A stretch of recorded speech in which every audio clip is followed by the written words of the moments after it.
आपल्यापैकी प्रत्येकालाच तंत्रज्ञानाचा उपयोग केला पाहिजे। येणारा जमाना एआयचा असल्यामुळे येणारी आव्हानं लक्षात घेत विरोधकांनी आतापासून त्याचा उपयोग सुरू केला, त्याबद्दल मी त्यांचं अभिनंदन देखील या निमित्ताने करतो। आणि खरं तर आपण बघितलं पाहिजे की आता या ठिकाणी यावेळी जयंतराव वेळेवर पोहोचले या पत्रकार परिषदेमध्ये, कारण आपण कनेक्टिंग लिंक तयार केलेली असल्यामुळे ते कुठेही ट्रॅफिकमध्ये अडकले नाहीत आणि या ठिकाणी ते पोहोचले। फक्त आता अल निनोला देखील आमच्याशी जोडण्याचा प्रयत्न त्यांचा चाललेला आहे। ही देखील अतिशय आनंदाची गोष्ट आहे की हे पण जर त्यांनी चॅट जीपीटीला विचारलं असतं तर अशा प्रकारचे स्टेटमेंट्स त्यांनी केले नसते। आणि आपल्याला कल्पना आहे की भास्करराव अलीकडच्या काळात खूप रागवतात। तुम्ही कालच बघितलं असेल की ते आपले मिलिंद नार्वेकर यांनी 2-4 वेळा हॉर्न वाजवल्यानंतर भास्कररावनी त्यांचंच ऑपरेशन तुडवा करून टाकलं। तर हरकत काही नाही, मला असं वाटतं की आता एकूणच या संपूर्ण पत्रकार परिषदेमध्ये कोणताही नवा विषय हा विरोधक मांडू शकलेले नाहीत। त्यांच्या पत्रातही म्हणजे एक तर पॅरेग्राफ असा आहे की मी तुम्हाला 2023 पासूनच्या प्रत्येक पत्रामध्ये तो पॅरेग्राफ तुम्हाला दाखवू शकतो। म्हणजे त्याचं ते काही बदलतच नाही, तसे तेच घटना टाकतात। ज्या घटनांवर चर्चाही झाली, कारवाई झाली तरी त्याच घटना टाकतात, कारण लोकांना अपेक्षित असे मुद्दे हे विरोधकांना अवगतच नाहीयेत। हा याच्या मागचा मोठा प्रश्न आहे। आता त्यांनी कर्जमाफीच्या संदर्भात देखील याच्यामध्ये सूतवाच केलेला आहे। पहिल्यांदा तर मी स्पष्ट करू इच्छितो, समोर कुठल्याही निवडणुका नसताना आम्ही कर्जमाफी केली आहे। केवळ विधानसभाच नाही तर आम्ही स्थानिक स्वराज्य संस्थाच्या निवडणुका जिंकलेलो आहोत, तरी देखील आम्ही हा विचार केला नाही की आता काय करायचं आहे। आता 2029 ची निवडणूक आहे, त्यामुळे 28 किंवा 29 मध्ये कर्जमाफी करू असा विचार आम्ही केला नाही, कारण आमच्याकरता कर्जमाफी हा राजकीय विषय नाही। आमच्याकरता कर्जमाफी ही शेतकऱ्यांकरता एक आपल्याला आमचा शेतकरी जगला पाहिजे, आमच्या शेतकऱ्याला पुन्हा कर्ज घेण्याची शक्ती प्राप्त झाली पाहिजे, याकरताच एक इन्स्ट्रुमेंट, एक उपकरण म्हणून आम्ही कर्जमाफीकडे पाहतो। यापूर्वीही जेव्हा आम्ही कर्जमाफी केली होती तेव्हाही मी सांगितलं होतं की कुठल्याच कर्जमाफीने शेतकरी कधी श्रीमंत झाला नाही। कर्जमाफी हा काही परमनंट उपाय पण नाही, पण परिस्थिती अनुरूप आपल्याला कर्जमाफी करावी लागते, कारण त्याशिवाय त्या कर्जाच्या नेटमध्ये पुन्हा आपल्याला शेतकऱ्यांना आणता येत नाही। पण हे करत असताना यावेळी आपण एक कमिटी तयार केली आणि त्या कमिटीला हे काम दिलं होतं की त्यांनी शॉर्ट टर्मच्या उपाययोजना, लॉंग टर्मच्या उपाययोजना, बँकिंग सिस्टीमवर त्याचा होणारा परिणाम, या सगळ्या गोष्टीचा विचार करून त्या संदर्भातला रिपोर्ट द्यावा। समितीच्या रिपोर्टच्या आधारावर काही निकष आपण यामध्ये टाकलेले आहेत, पण मला असं वाटतं की आज आपण जर विचार केला तर 36,585 कोटी रुपये आणि 56 लाख शेतकऱ्यांना या कर्जमाफीचा लाभ होणार आहे। आणि हा जो आकडा आहे आतापर्यंतच्या झालेल्या कर्जमाफींमधला सगळ्यात मोठा आकडा आहे। सर्वात जास्त बेनिफिशियरीज आतापर्यंतच्या कर्जमाफीमधले या कर्जमाफीत असणार आहे। त्यामुळे काही गोष्टी निश्चितपणे आपण केलेल्या आहेत की बँकिंग सिस्टीम जी आहे त्या बँकिंग सिस्टीमवर जर ताण आला आणि बँका जर त्या ठिकाणी अडचणीत आल्या तर उद्याच्या काळामध्ये आजच आपण पाहतोय, मागच्या काळात नागपूर सारखी बँक, वर्धे सारखी बँक, बुलढाणा सारखी बँक, ह्या बँका अडचणीत आल्यामुळे आज या जिल्ह्यांमध्ये कर्ज घेणाऱ्या शेतकऱ्याची संख्या ही मोठ्या प्रमाणात कमी झालेली, आणि म्हणून बँकाही कशा प्रकारे वाचवता येतील, पण कर्जमाफी बँकेकरता नाही ती शेतकऱ्याकरता, अशा पद्धतीनं याचं स्ट्रक्चरिंग आम्ही केलेलं आहे। आणि म्हणून हे आता 2 लाखाचं सांगतात, मागच्या काळामध्ये 2 लाखाच्या वर 2 रुपये झाले तरी यांनी कर्जमाफी दिलेली नाही. आम्ही मात्र वरचे पैसे भरले तर 2 लाख रुपये त्याच्या खात्यामध्ये भरतो आणि तेही 10% शेतकरी आहेत. बाकी सगळे शेतकरी, मी एक्झॅक्ट आकडेवारी सभागृहात देईल, पण बहुतांश शेतकरी हे 2 लाखाच्या आतले शेतकरी आहेत आणि त्यांना सगळ्यांना आपण कर्जमाफी देतो. वारंवार 3-3 वेळा आपण कर्जमाफी करत असताना कुठेतरी कर्ज भरण्याची जी काही सिस्टीम आहे ती सिस्टीम ही कोलॅप्स होऊ नये की सरकार कर्जमाफी करणारच आहे अशा पद्धतीची भावना तयार होऊ नये म्हणून काही उपाययोजना याच्यात समितीने सांगितल्या, त्या उपाययोजना आपण केल्या. पण ही कर्जमाफी जशी पुढे जाईल तसं एक याच्यात उपसमिती केली. मी आणि दोन्ही उपमुख्यमंत्री आणि काही मंत्री त्या उपसमितीत आहेत. आम्हाला सगळे अधिकार या उपसमितीला मिळालेले आहेत.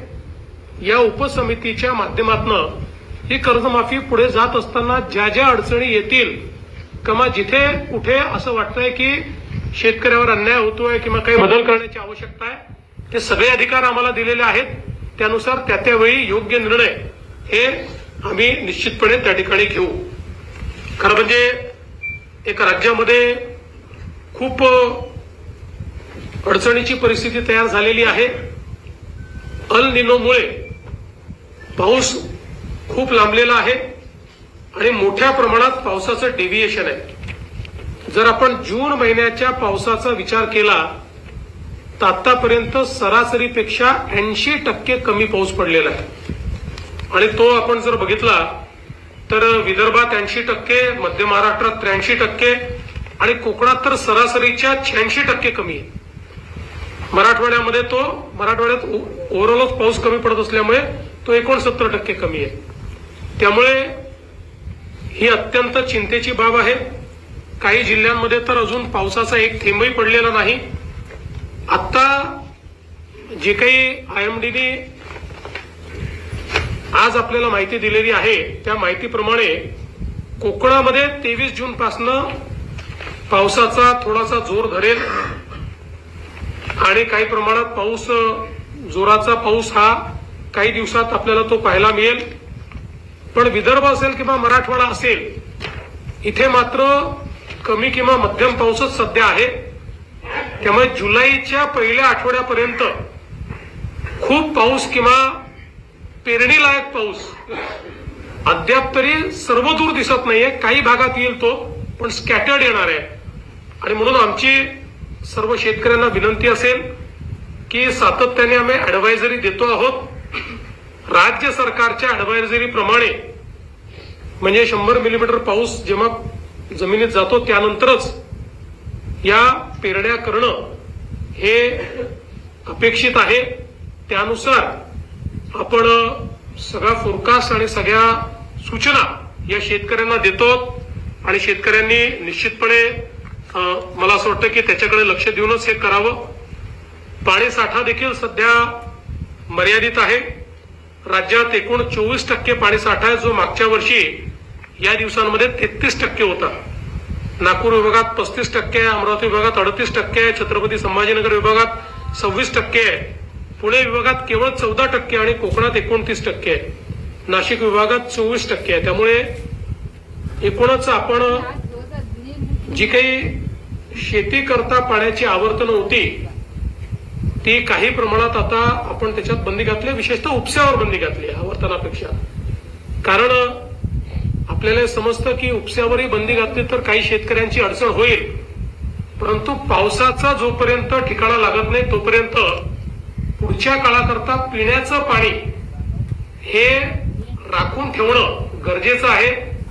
अन्यथा मान्सून जर लांबला तर पाण्याचं दुर्भिक्ष्य, पिण्याच्या पाण्याचं दुर्भिक्ष्य तयार झालं तर मात्र खूप मोठं संकट हे महाराष्ट्रावर उभं राहील.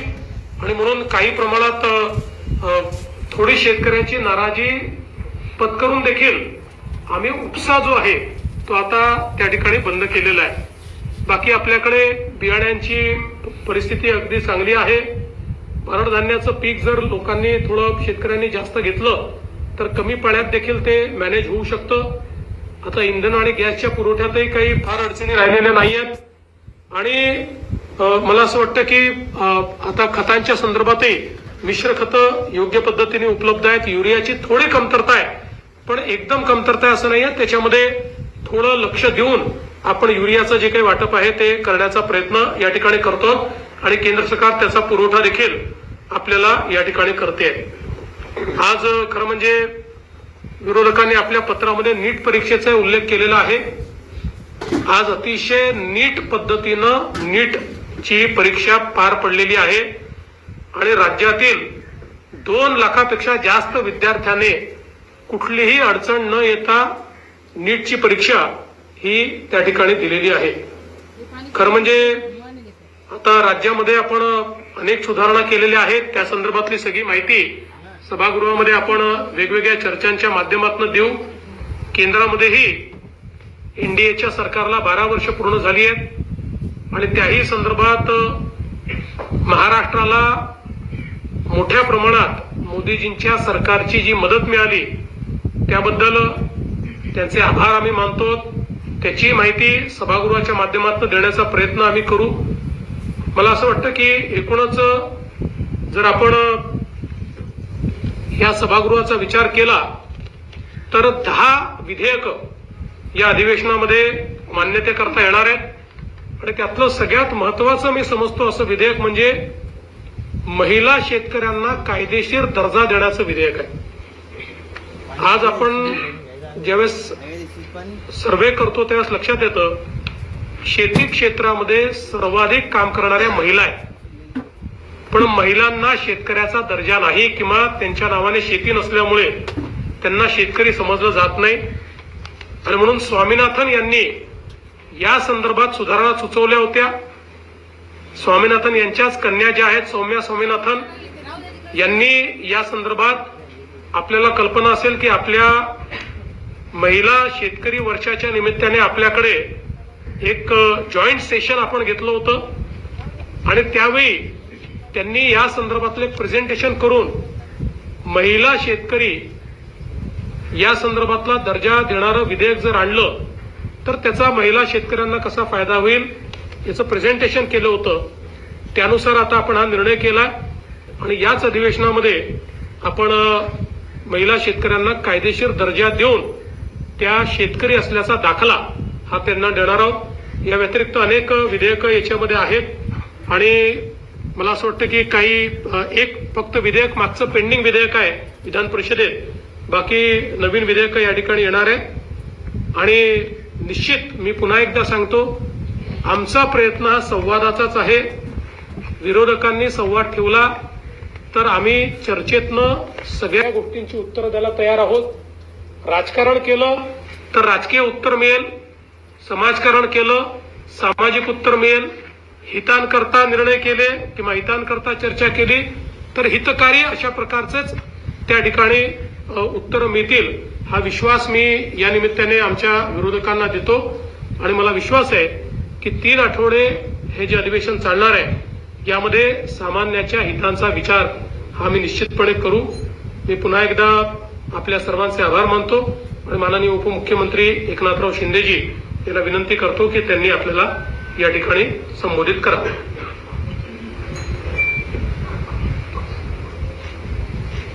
पत्रकार परिषदेमध्ये सगळ्यांचं मनापासून स्वागत. उद्यापासून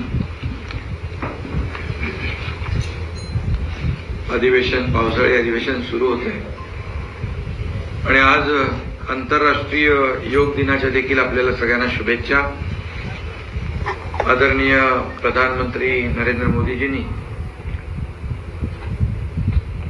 योगाला जागतिक स्तरावर नेण्याचं काम केलं, त्यामुळे आम्ही सगळ्यांनी योगा केलेला आहे सकाळी.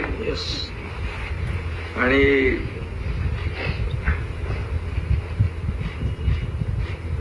विरोधकांना काही आता त्या पत्रकार परिषदेमध्ये पाहिलं आपण की फार अगदी बिनबुडाचे आरोप दरवेळेप्रमाणे करतात तसे केलेले आहेत. त्यांची जळजळ मळमळ आम्ही समजू शकतो, पण त्यांनी पण योग करावा आणि चांगलं फिट राहावं. खरं म्हणजे त्यांचा बहिष्कार कायम आहे. म्हणजे तिकडे एक तर एवढं युद्ध चालू आहे इराण आणि अमेरिकेचं, त्यांनी देखील सीज फायर केलं, पण ह्यांचं काय बहिष्कार संपत नाही. खरं म्हणजे त्यांना आमचा दिवसा आवडत नाही चहा, पण लपून छपून रात्रीचे भेटतात काही लोक. त्यांच्याकडून एक मेसेज आला होता, पेय बदलून बघा. जाऊ द्या, गमतीचा भाग आहे. परंतु माझं त्यांना एवढंच सांगणं आहे की अधिवेशन जे असतं हे राज्यातले प्रश्न सोडवण्यासाठी आणि राज्यातल्या प्रश्नांना न्याय देण्यासाठी. परंतु विरोधी पक्षाने नेहमीच बहिष्काराचं जे काही हत्यार कायम ठेवलेलं आहे आणि